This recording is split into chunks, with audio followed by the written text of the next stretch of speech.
How to create an Albert Bank account online. In this video, I'll show you how to create an Albert Bank account online so you can easily manage your finances from your phone.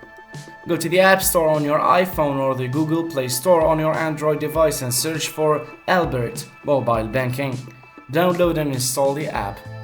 Once installed, open the Albert app to get started with the account creation process. Tap on Sign Up to begin. You'll need to provide your full name, phone number, and email address to create an account.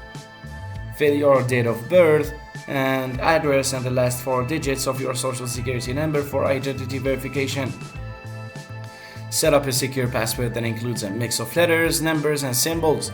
Remember that passwords are really important, so make a very secure one.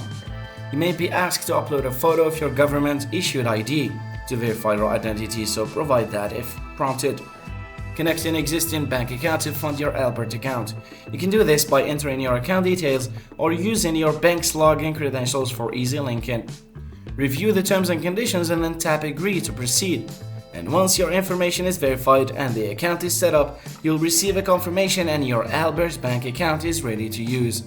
And that's it, your Albert Bank account is now active and you can start using it to manage your finances right from your phone. Thanks for watching.